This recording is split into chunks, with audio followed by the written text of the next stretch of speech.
Um, First of all, if you're asking why, you don't need to ask other philosophers um, for an answer to your question because you're already philosophizing. That's what it is to philosophize. You're just asking why.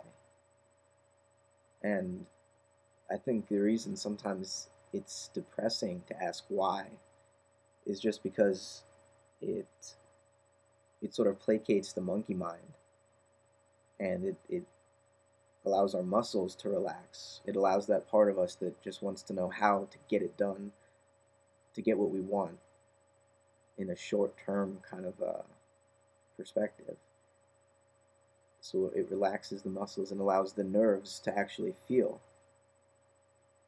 And you become more sensitive to the world when you ask why. And so it can be depressing because you seem alienated from most of the monkeys running around you, right? So you feel alienated, and you almost, to a certain extent, you are a monkey, and you have to be part of that running around. But when you do ask why, it allows you to run around a little more balanced, maybe a little more in a little more of a predictable way. You don't necessarily gain control, but you gain creation of the act as it's in progress because you're just more aware. You feel the world and you're not just reacting, you're responding. That's what philosophy is. Asking why, opening up to the world. It's depressing because you aren't able to just lose yourself in the moment and do the things that you regret after. You're able to respond to the world intelligently and mindfully. Or at least that's what I think philosophizing is. Um, because I think knowledge, what we think we know, our theories should be part of what we do and how we act and how we feel. Because if there's a gap between the two, then you're schizophrenic, basically. You spend half your time thinking about what you should have done and half the time doing what you wish you hadn't.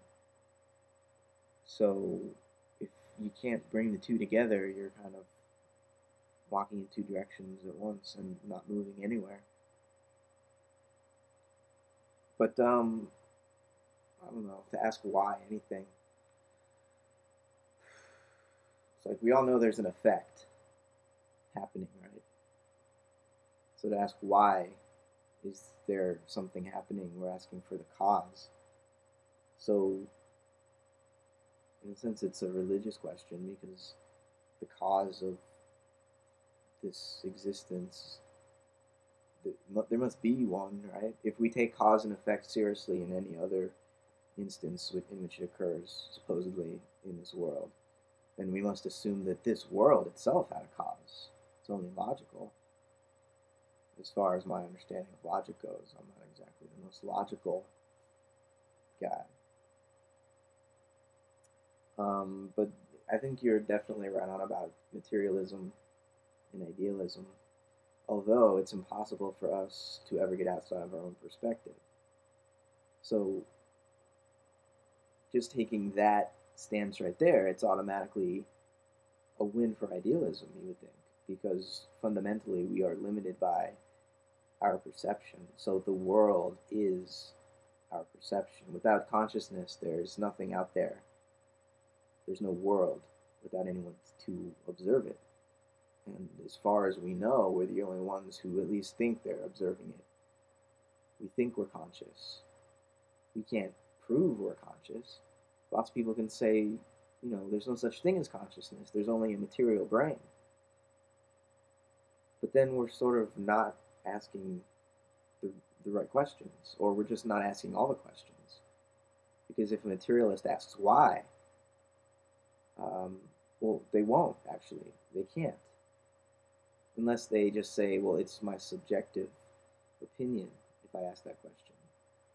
But then right there, they're calling themselves a subject when they just said a minute ago there's no such thing as consciousness.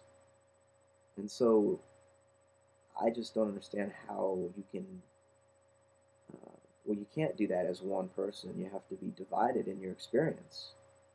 Like, half of you is rationalizing everything after the fact, and half of you is acting in the way you wish you hadn't after you do it. And that doesn't seem to be the best we can do. So maybe we don't want to just be absorbed into idealism entirely and think the world is just a product of our own minds, because there's certainly something connected between all minds. If I am fundamentally limited, I don't even know what I am myself. So we're all mind, but we're a mind that doesn't know what a mind is. So it's a different situation. It's not like I can just have whatever I want just because it's all fundamentally made of form or ideas or shapes. There's no substance to anything, right? It's all changing. It's all just energy. But it's hard to choose one, really, idealism versus materialism, because, yeah, materialism is irrefutable. You cannot prove it wrong, but just like you can't prove idealism wrong. You can't really prove much about any kind of philosophy. You can't prove it in the sense that, if you write it down on a piece of paper and hand it to somebody that don't necessarily agree with it. You can be as rational as you want, as logical as you want, in as many different ways as you want, and you'll come to completely different conclusions. Logic doesn't guarantee the correct perspective to use that logical structure to understand the world.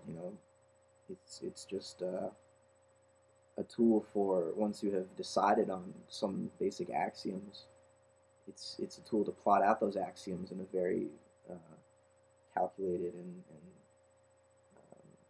efficient way, a coherent way, without, you don't contradict yourself if you're logical, but you just have to subjectively choose where you start. What are you building your foundation on? Are you Descartes and you're saying, I think, therefore I am? Or, are you, an existentialist who would say, I exist, therefore I think? And, the existentialists, they ask why, right? And it's, it definitely calls us to pay attention to our experience as what? I mean, when we ask why, are we asking for a what? Some description? We're not. We're asking for substance. We want to know the essence of it all. And it's hard to ask for that, right? Because if there is an essence to existence, then it's here. And to ask for it as though it weren't is to play a strange game that seems to keep the whole thing running. So it's important to ask. It's not like it's a stupid question, therefore. It's just that that's the paradox that we're always faced with. We're looking for the one who looks, trying to see the eye, and you can't. But you do. But you ask for it again, and it's not there. At least, apparently. Getting rid of bias. Is that possible? Well, when people love each other, or if a group of people, maybe a tribe, if they all love each other, or they're just connected on that level of intimacy where they don't distinguish themselves from the others, then do those individuals or those separate bodies, do they have biases when they are communicating with one another? Do they take a stance that is somehow outside the stance taken by the one they're in love with? Or isn't there somehow a relaxation of the boundaries that create biases? So if that is the case, that people who are in love can break down bias, then that's what it takes to get rid of our bias. It takes love, or just an openness, I guess, to whatever happens to happen. But in general, uh, don't ever settle for an answer to why, because it's not the answer you want. It's just the act of asking is the point. The point is a circle.